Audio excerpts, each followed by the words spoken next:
Bright morning stars arising, bright morning stars arising, bright morning stars arising. Day is a breaking in my soul. So I'm going to line that out for you. I'll sing one line, invite you to sing it back with me. Bright morning stars arising, your turn.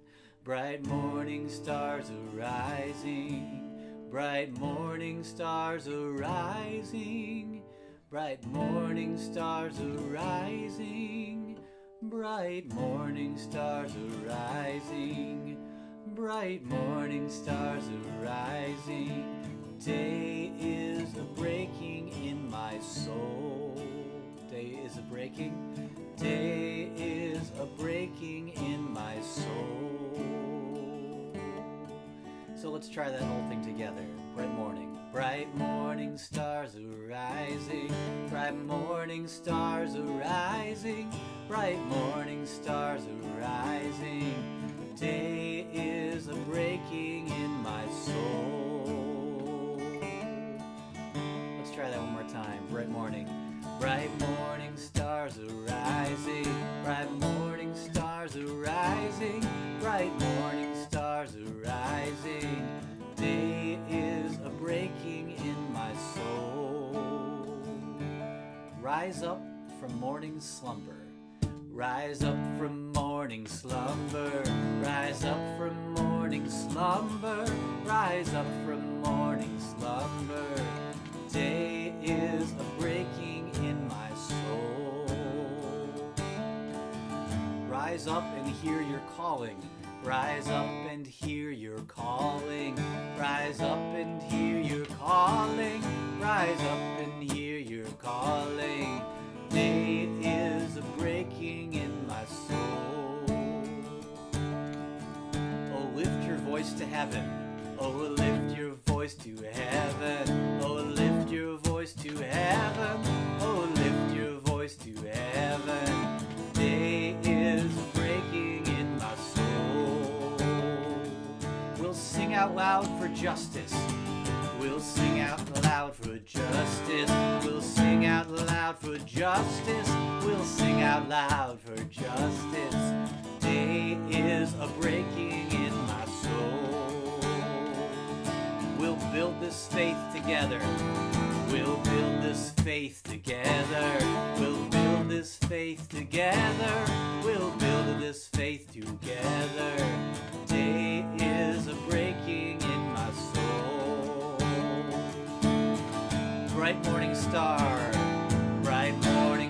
arising, bright morning stars arising, bright morning stars arising. Day is a breaking in my soul. One more time, bright morning stars arising, bright morning stars arising, bright morning stars arising. Day is a breaking in my soul. Day is a breaking. Day is a breaking in my soul. Day is a breaking. Day is a breaking in my soul. One more time.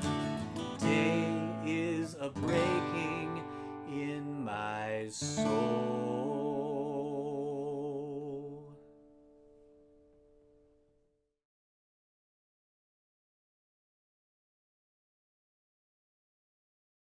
Our mission here at First You is through spiritual connection and community. We listen deeply to others and ourselves, open to wonder and transformation, and serve others with love and humility. I'm Shannon Foos, your membership coordinator here at First You.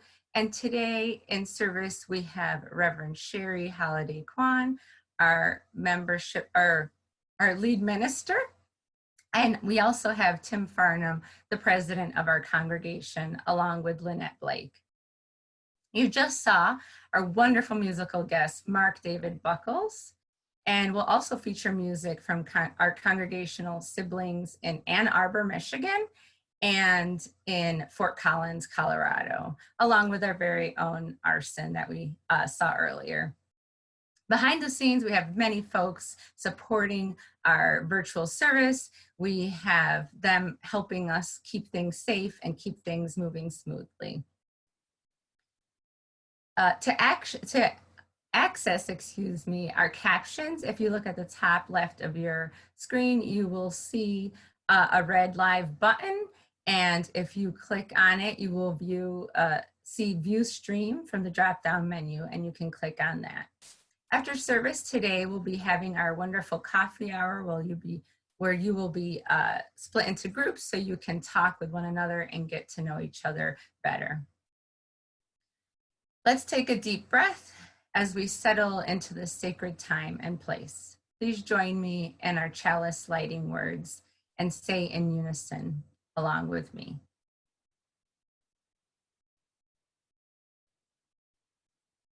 May the flame we now kindle inspire us to use our power to heal with love, to help with compassion, to bless with joy, and to seek liberation and the fullness of community.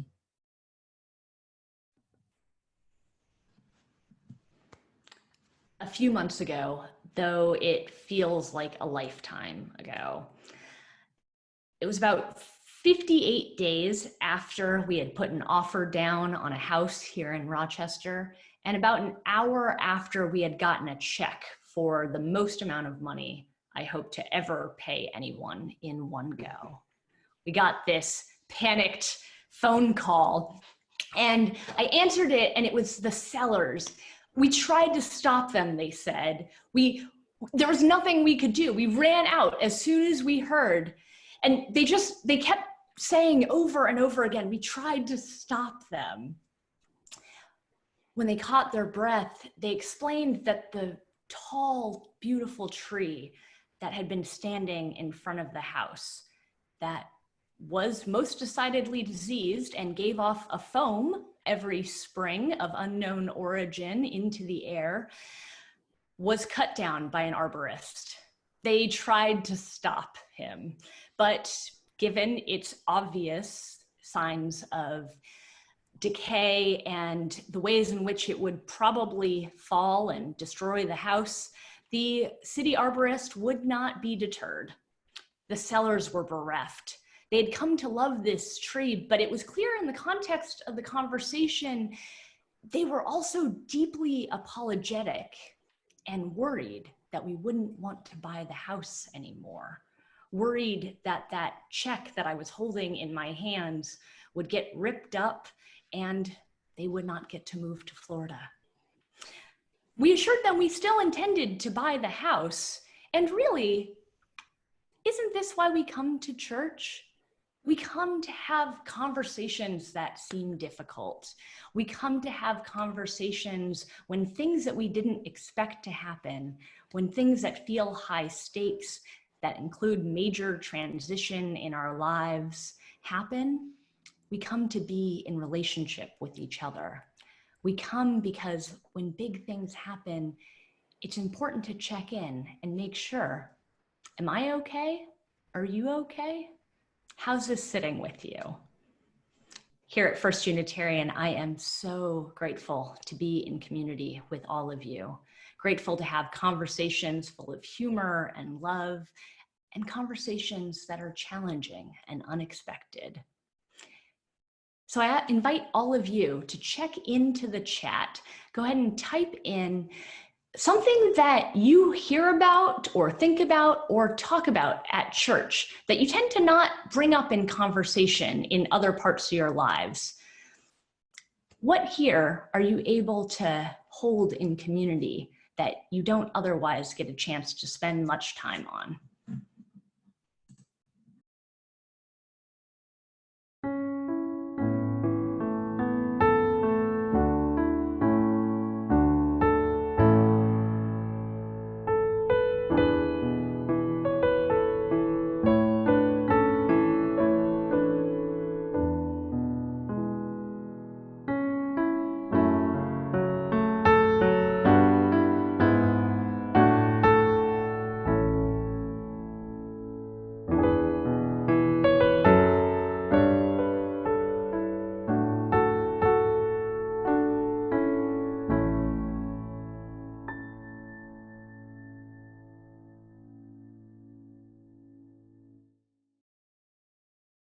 Long Haul People by Rudy Nemser.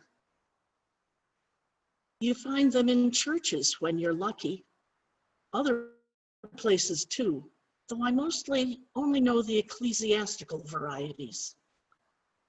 Long haul people, upon whose shoulders and pocketbooks and casseroles and daylight nighttime hours, a church is built and maintained after the brass is tarnished and cushions need restitching. They pay their pledges full and on time, even when the music's modern. Support each canvas, though the sermons aren't always short. Mow lawns and come to suppers. Teach Sunday school when there's no one else and they'll miss the service. Asked what they think of the minister, or plans for the kitchen renovation, or the choral anthem, or Christmas pageant, or color of the bathroom paint, they'll reply, individuals and fashions arrive and pass. The church, their church, will be here, steady and hale, for a long, long time. It will. For long haul people, bless a church with a very special blessing.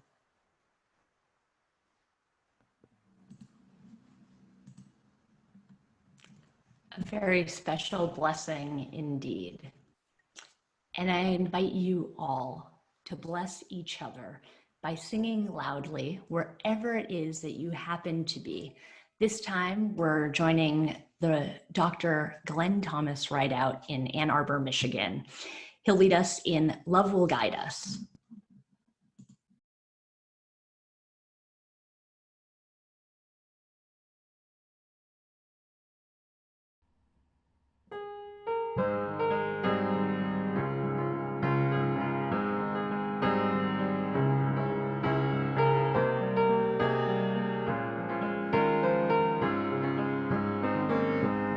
Love will guide us, peace has tried us, hope inside us will lead the way on the road from creed to king.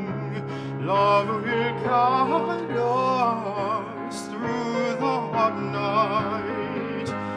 If you cannot sing like angels, if you cannot speak before thousands, you can give from deep within you. You can change the world with your love. Love will guide us, peace has tried us, hope inside us will lead the way on the road from greed to giving. Love will guide us through the hot night.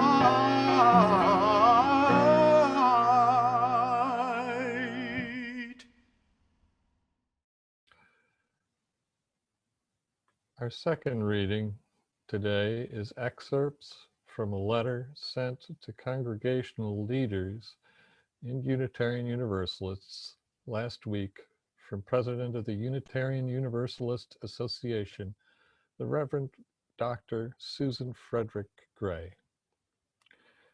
Dear Shari, or Tim, or all of us really, as states around the country begin to loosen guidelines and take actions to reopen, even as COVID-19 cases and deaths continue to climb, we recommend that congregations begin planning for virtual operations for next year.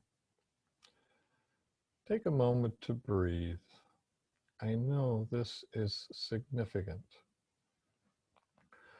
While there is much public conversation about reopening, the reality is public health officials consistently predict a long trajectory for this pandemic. A majority of our congregational members, leaders, and staff members are in high-risk categories. Additionally, religious gatherings are considered highly contagious events. The acts of singing, the familiarity of people across households, the multi-generational community of children, youth, adults, and seniors, the things that make our congregations so special also create more risk for spreading the virus. In making our recommendations, we are guided by science and our deepest held values. The pandemic teaches us that our actions directly impact the health and well-being of our neighbors, and so it is imperative that we make choices that keep our congregations and larger communities safer. As COVID-19 disproportionately impacts people with disabilities, Black people, Indigenous communities, Latinx people, the elderly, and essential workers, the majority of whom are women and women of color. Religious communities have a moral responsibility to do all we can to reduce risks for those already at such high risk. All this said, our ministries are essential services. I am moved by congregations who are increasing their services and generosity to the larger community during this pandemic. I am inspired by those who are keeping their virtual doors open. We hope that a vaccine or an effective treatment will be found soon to change this timeline. In the meantime, being able to plan the longer horizon of virtual services offers an opportunity to be creative in planning for life-giving, essential ministry across physical distance. I continue to hold you, your community, and all of our people in my heart and in my prayers. I know adjusting to this new reality is heartbreaking. I also believe congregations who continue to lean into their mission and life-saving ministry will find ways to thrive in this time.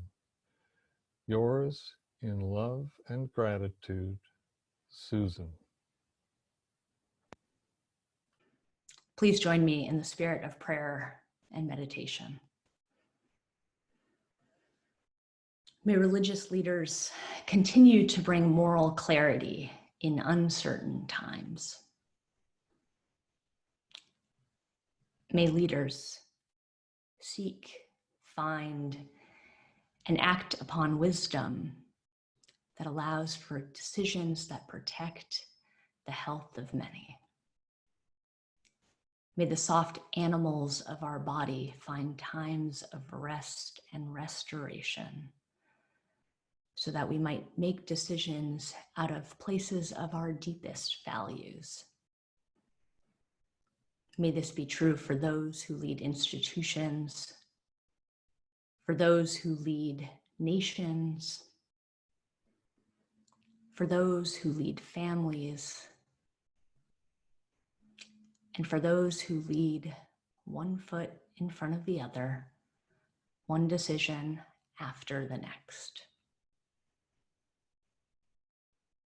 May we find places to set down the burdens and grief of ongoing events, delayed further, moved online, or canceled. May we find ways to commemorate and celebrate milestones. If today we lift up in memoriam the war dead, those whose lives were given and whose meaning and purpose is yet to be determined. May our witness be a testimony to that sacrifice and all who sacrifice now. May our wrestling allow us to choose paths of deeper wisdom, places of connection and joy, places of common ground and new understandings. We lift up families, friends, and all who have lost someone because of violence.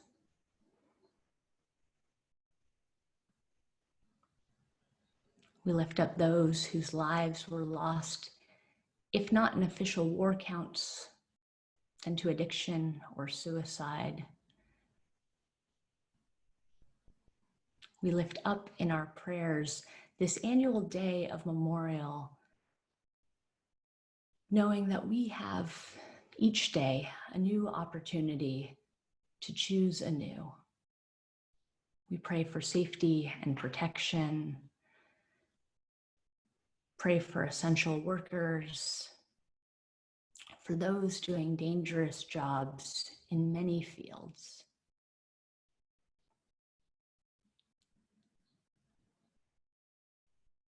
We pray. We pray and we grieve and we lament and we mourn. And we cry and we rest. And we sing and we connect. And we let our hands settle on the soft animal of our own bodies, knowing that our presence here, starting right now, is a foundation of gratitude, a foundation of tenderness, a foundation of ease, even in creaky bones, even in vulnerable, fragile bodies. May we know that this is real and loving, and that these arms do hug, even if it's only ourselves for now. May our spirits know peace, our hearts know laughter. May we find places and pathways. From this body, from this place, may we be blessed, and in doing so, bless the world. Amen.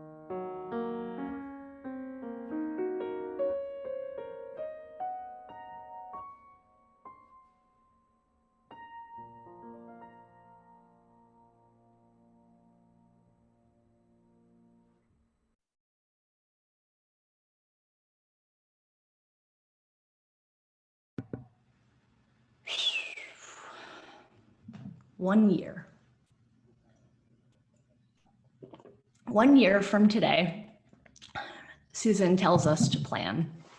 And it sounds different to say it out loud, even if you already knew, even if all the signs pointed and the thoughts and the realities swirled around us. It feels different to hear the words. So on that front, I will offer a brief warning, simply that even when thoughts and realities swirl around us, because it is different to say something out loud, I will say now that in this sermon, I'll touch on some topics that are frequently assigned to adults: bodies and difficult things.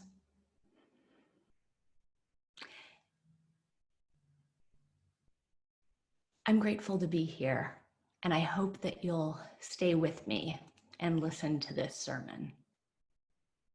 But if you're with small children and this feels like it might just be too much, come back on Monday or Tuesday and watch it then. Put on a good song. But here's our song together. Our song on Memorial Day, a day that commemorates nations' inability to communicate, to find common ground, if not clarity, to find some way of being in relationship with each other that does not do harm to one another. So this day is centered on counts of the dead, of bodies. And we miscount it all the time. We know, and for those of you who were in the children's worship, this should be front of mind. We know that when we lift up the lives of those killed at war, we often don't include enemy combatants. Enemies, but human beings all the same.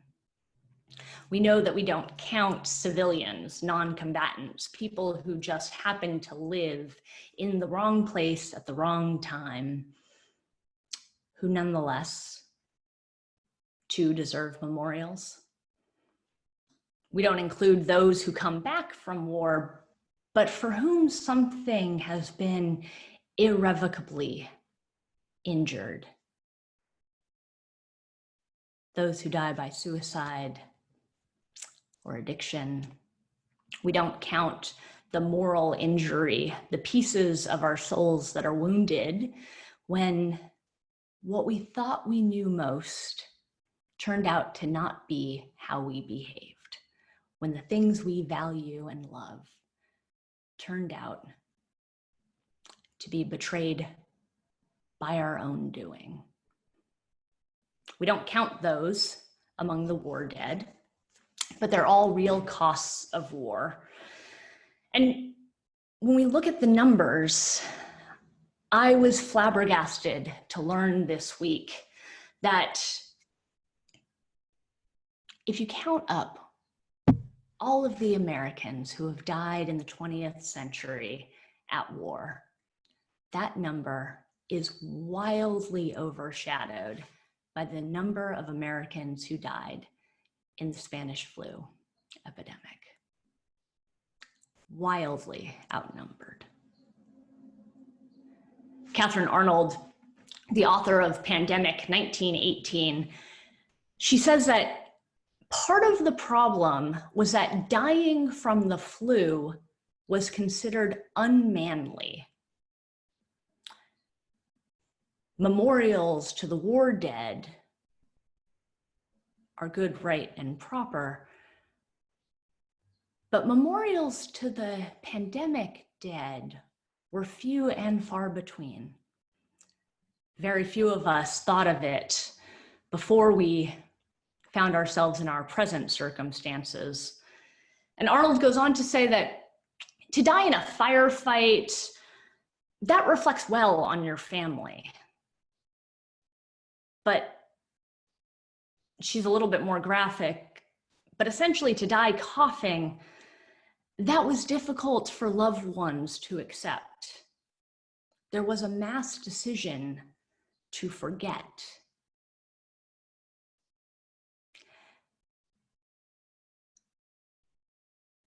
Memorial Day is a civil holiday that we lift up in community, in part because peace and war are one of the central theological questions of human existence, and therefore fit for spiritual community to take up, to hold in our hearts. But we lift it up also on an annual basis so that we might learn lessons from it and do differently in our own lifetime, so that we might glean wisdom and hope.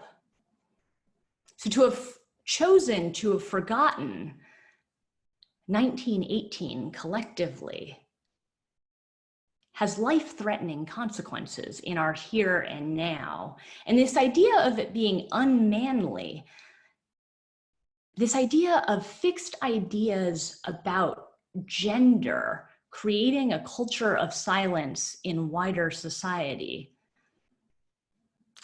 well, that's not particularly new. This is a new manifestation of that life-threatening rigidity. But as Unitarian Universalists, we have for many decades now attempted to serve as a cultural antidote to silence and stigma and shame around gender and sexuality.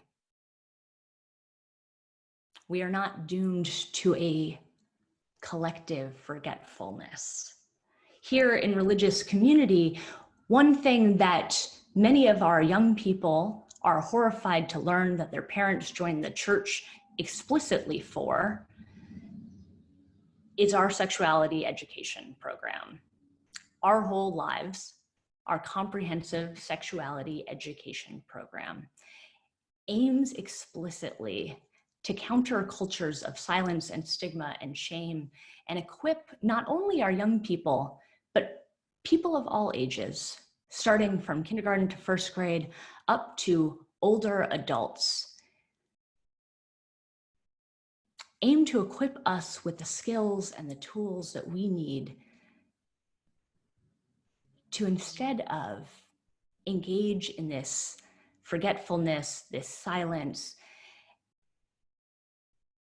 to lift up what is true and to hold it in community, to have conversations that seem difficult, both with ourselves and with our most intimate gatherings, so that we might not only survive, but thrive. This connection between COVID and sexual health is not a surprise to all of you who have sent me an email or a Facebook message showing the parallels between contact tracing, the idea that one might, if potentially exposed to COVID, need to go back and map out everyone they had some contact with sexuality education and ways of tracking sexual health, particularly when it comes to sexually transmitted infections or practices. So if Al equips our young people as well as older people when we get around to taking that class with the ability to see ourselves as agents of pleasure and responsibility, as partners in relationship, we also bring those skills into our approach to COVID now. As states reopen and Monroe County reopens and a small number of religious communities push for reopening in vocal ways, as a religious institution, I want to remind you of the thing that you all, if you are here, already know, which is that the church remains open, that despite not being in the building, we are very much together and we are very much connecting and very much equipped on a weekly basis to better face the world and act out of our deepest values. But as laws change, more decisions about how to engage with other people, how to navigate the risks and the responsibilities of living in pandemic times falls to each of us as individuals. More and more decisions drift from political entities to families, to people. And so it's good to be reminded now of the skills that we have and the values that we draw from. And while I'm not resolved to take needless risks, while I'm not advocating or encouraging us to throw open the doors and forget that we have real capacity to do harm, not only to ourselves, but to others, I advocate now for a harm reduction approach to our ongoing interaction with each other. I advocate now for an approach to navigating the many decisions that each of us will need to make now on a weekly or daily basis about how much exposure we need or are willing to allow into our households or in our families. That our decision-making process can be based on a few different principles. So I start with clarity. Now, if we had clarity, I think many of us would be in far different positions. Susan Frederick Gray's letter starts with, here's what we know now. And if the facts change, we'll change our minds. That continues to be true, and none of us have a crystal ball.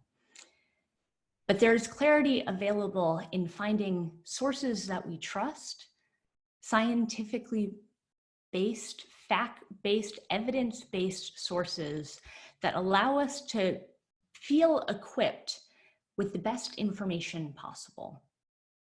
One or two sources each. To choose to go to the places where we can find reliable information and equip ourselves with the tools that we need is the foundation for which we can make other decisions.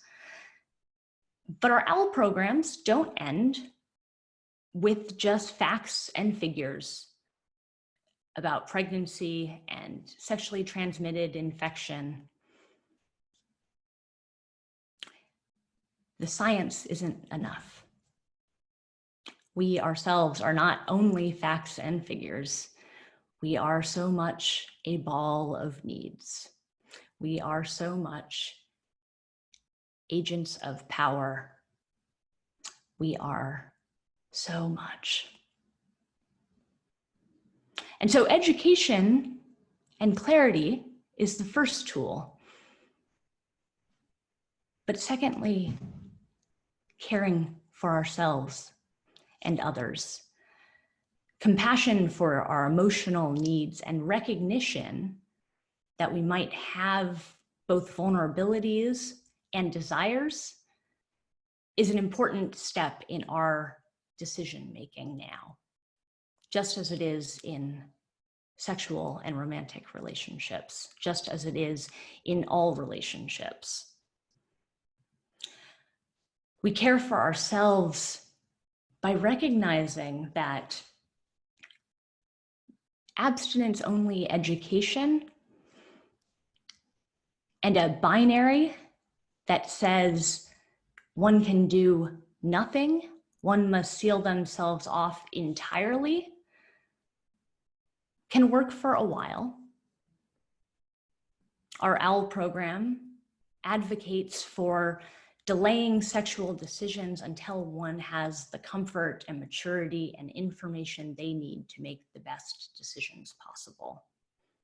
It also advocates and promotes chosen periods of celibacy, of removal from interaction when appropriate.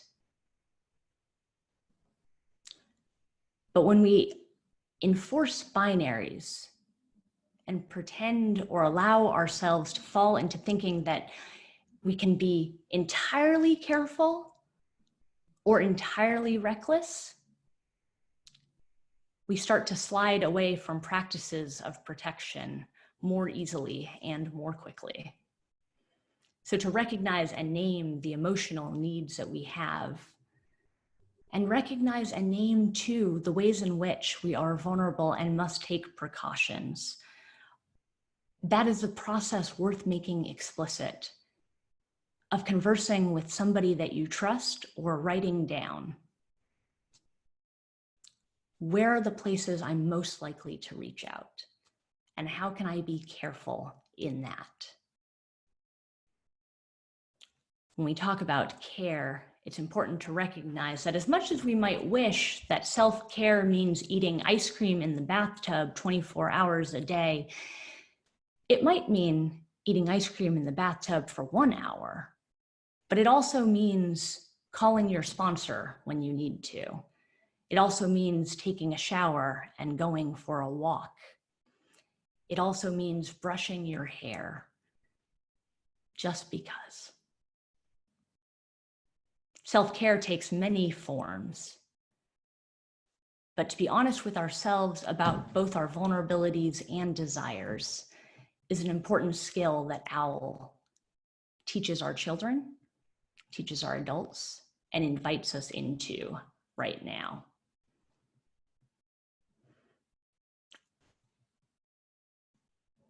Without that, and I say this not as a warning, but simply an observation that happens to be evidence-based, the decisions made by peers and what is perceived to be normal and expected is what most determines our unexamined actions.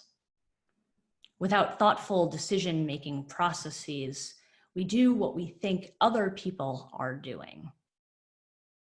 I don't know about you, but 2 months ago, I was not wearing a mask to go into stores, and now I am. In part, it's because I see other people doing it. Peer pressure can be a positive force, but it is one that is often unexamined. And so to care for yourself and to go through thoughtful processes of decision-making are important for the next step. The next step has to do with the ways in which we operate in relationship, that none of us live entirely by ourselves. Even if you are at home now listening to this on your phone and you've not seen another person for months, somebody loved you into being. Somebody picked the food that now makes its way into your body. Somebody makes the phone lines work. The interdependence of human society is something we can choose to elevate and recognize, but we do not choose whether or not it exists. It plays out all around us. And so the last step that OWL gives us that informs how we can navigate the many decisions that will lay out before us for the months ahead involve communication and consent. If you've been assuming that the people around you or the people that you're willing to see while socially distancing yourself are observing the same practices of care and risk mitigation than you are, you should probably ask. In the same ways that I invite you to inventory your own processes, that conversation must be made explicit with those with whom you have in-person relationships, even while socially distancing. I do not suggest that you need to control or know everything about their lives, but to be open to a conversation, to normalize the process and practice of asking, how are you doing? Are you okay? How is this going for you? How many people have you seen, and with whom do you not socially distance? Who do you let into your home, and who do you visit? those with whom you hope to be in relationship, they may not wish to give you particulars, and that is their prerogative to do so. But it is also your choice then whether or not you would like to increase your circle of risk by including theirs. Each point of connection opens a door. And with communication and consent, you might, instead of living in fear and anxiety about the unknown, be able to more clearly move into choices with confidence that the risks that you're taking and the risks that your partners are taking are ones that you can live with, ones that you're willing to engage in. To make explicit what I mean by consent, I mean to ask and to wait for an answer before you increase the risk level of someone else. While socially distancing on a walk, I see people starting off with 10 feet between them. They go by my house, and I've enjoyed watching people and seeing the neighborhood come alive over the last few months as the weather got nicer. But I've noticed too, and watched interactions where people who are on runs or bike rides or walks together, family members or friends, I don't fully know because I haven't gotten to know all of them yet, start to drift closer to each other. Sometimes that's because a joke is funny or a sadness is shared, and the natural inclination to tilt our bodies towards each other overtakes the group. But sometimes, because my porch is lovely and I spend a lot of time out there, sometimes I see too, one person getting closer to the other, and the other person then needing to engage in a dance where they are consistently trying to back away, graciously but non-confrontally putting more and more distance between them as the other person gets closer. Or I see the discomfort on someone's face when one person leans in and says, "Come on, let's take a photo," or "It's okay, don't worry about it," or "Nobody's doing that." And I see the calculus running in that moment of hesitation where this person who isn't sure what they should do tumbles into the decision made for them to ask and to wait for an answer. It's a skill worth practicing in human relationships of many forms. Our sexuality education is not value-free, nor is the ways in which we engage in human relationship now. Our whole lives, sex education, it belongs in our church. It belongs in our religion, because the ways in which we operate in relationship and in our bodies are opportunities, responsibilities to live our faith values, to live out our deepest values that promote health and self-worth and responsibility and justice and inclusivity. Each of those plays out upon the canvas of our bodies, and that way of being we bring into this moment too. As states and counties open and more decisions fall to us as families and individuals, we are equipped with the tools of clarity and caution, of consent and communication, and of deep caring and compassion. We have the opportunity now to deepen into our faith, to live responsibly, to seek, to receive, to give pleasure, and to live in the world in a way that protects ourselves, our families, and those who are most vulnerable. The choices that we make matter. May we do them well. May we do them out of a place of joy, out of a place of wisdom. May we be honest about our mistakes, and may we strive to do better with each new opportunity.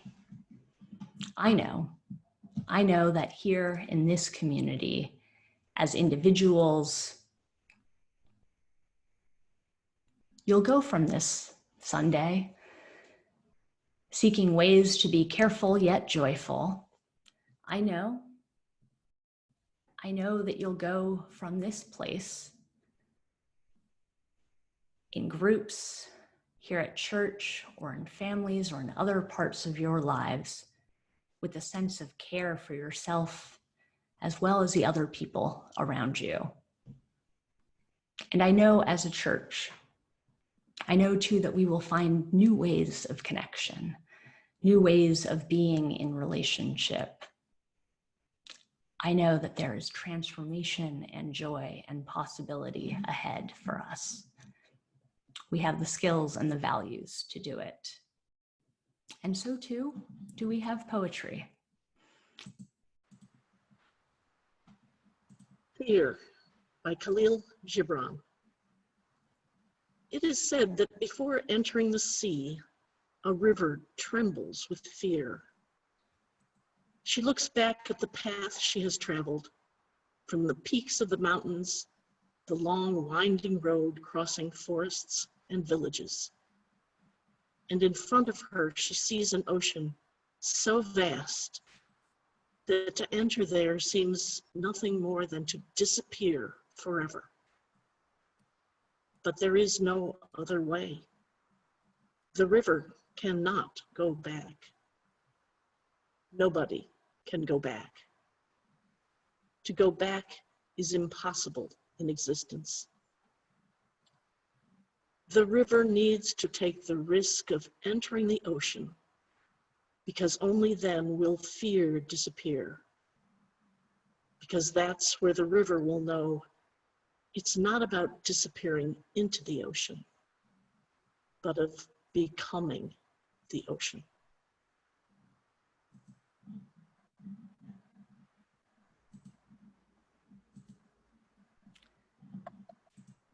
Drop by drop, we become the ocean. Each of our contributions invites us into a practice of transformation, of offering thriving life just below the surface. So I invite you into the spiritual practice of generosity. Our offering this week, we split 50-50 with the children's agenda. Each week, we split our offering with a community justice organization that helps us live out our mission more fully in partnership.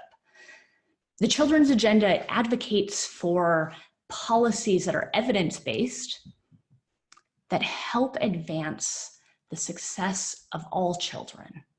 Policies around health and education that help lift up and advocate for children who are more vulnerable because of poverty, racism, trauma, and health disparities.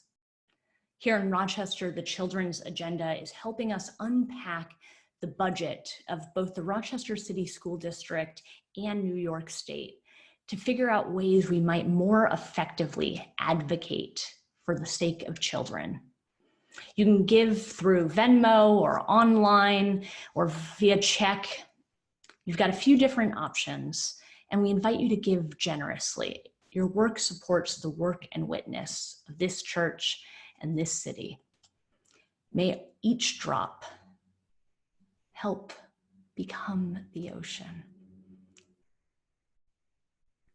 This slide will be displayed after the service if you're not able to get to it right now. But know that our generosity is some small part of the ways in which we pour our love into the world. And each week while meeting online, we've invited you into a pair of spiritual practices. One is the act of collective generosity, and the other is something that we hope that you'll do in the week ahead, a call to action. And pairing with the advocacy of the children's agenda, I invite you into a practice that's incredibly tactile and direct. Our immigration ministry, in partnership with Refugees Helping Refugees, is conducting a drive for hygiene and sanitation supplies for families of refugees who have at least one member in the household who's been diagnosed with COVID. They're looking for Clorox wipes and toilet paper and gift cards to Amazon. Unlike the emails or texts that you get from people pretending to be me, in which I do not want you to buy a gift card, in this case, if you're able to buy a gift card to give to refugee families here in Rochester to help them stock their supplies, but not need to go out and go shopping, in this particular case, I invite you to bring it to the church between 10 and 2 p.m., Tuesday through Friday. They're having a drive-by drop-off session. And our immigration ministry is also looking for volunteers. We have to keep the shifts short because we're not able to use the bathrooms in the building. Our building is closed, and in order to keep our staff safe and make sure that each of our volunteers can be safe, we'd like folks to come in and then head home, to be able to make informed choices about how we connect in community and stay safe. That's our goal here. And so I invite you to give generously to our offering, and if you can make it, come to the drive-by donation drive, even if you don't have something to give. I invite you to come by, take a flower in preparation for our flower communion next Sunday. Come by with a need of your own, whether it's a kind word, or maybe you're looking for a sanitation supply also. Come with your spirit, with your supplies, with your need, with your vulnerability. Or send us a video. You've got lots of ways to connect. We have so many tools to draw from in community. And as we look ahead to plan this coming year with creativity and flexibility and joy, one of those tools is a sense of play and a sense of humor. It's a sense of joy in unexpected places. And so I invite you to sing our closing hymn today. It's a parody written by our friends in Fort Collins, set to the tune of a song that I know is many of your favorites. It's not Blue Boat Home. It instead is perhaps indicative of some more time that we'll have together. Please join me. And you know, I actually think I'm gonna rise. I don't ever rise for singing when we're meeting online. I'm gonna rise this time in body. And I'm gonna sing with all of you, Zoom Room Home.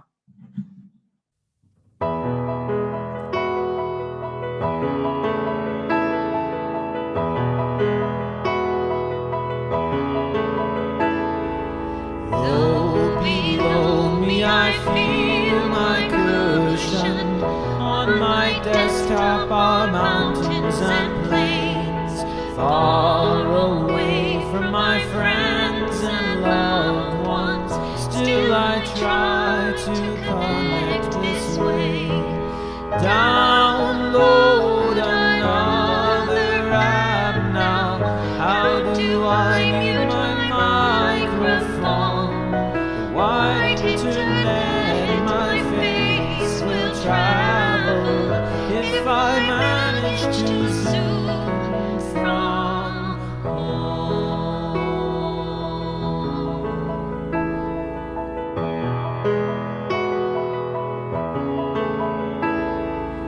Beat your space, my virtual background. Keep from view what's really messy. Leaning closer, my eyes get blurry while I try not to spill my tea.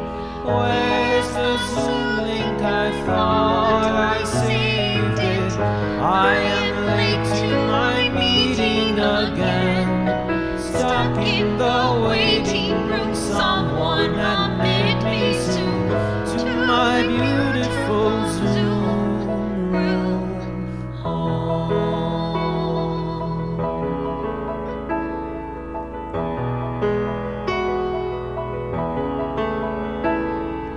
I give thanks to the sweats I'm wearing. Did you know your video's on? Meet my children, they are yelling. Let's hope we don't all get zoomed on. Bring your dog back, where's your fluffy cat? How long will this go on? The cloud in the great web is my only travel, and this screen is my Zoom room home.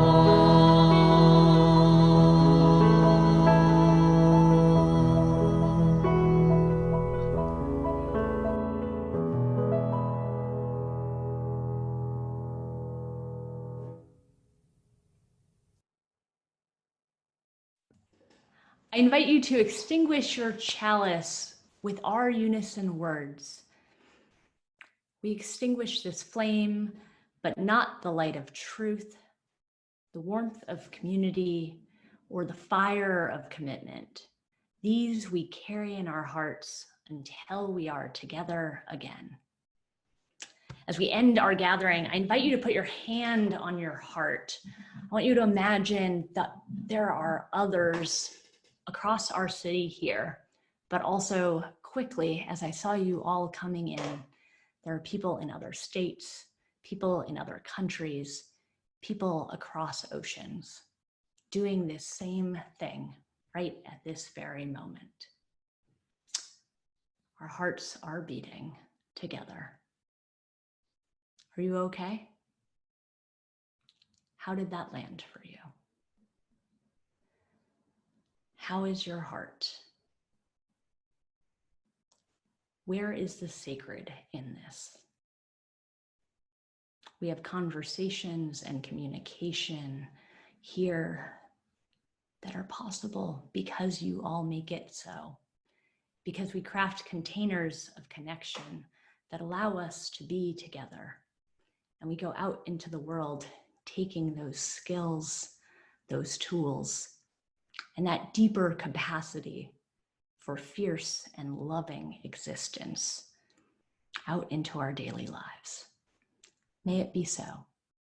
Go in love, go in courage, go in peace, my friends. I love you, and amen.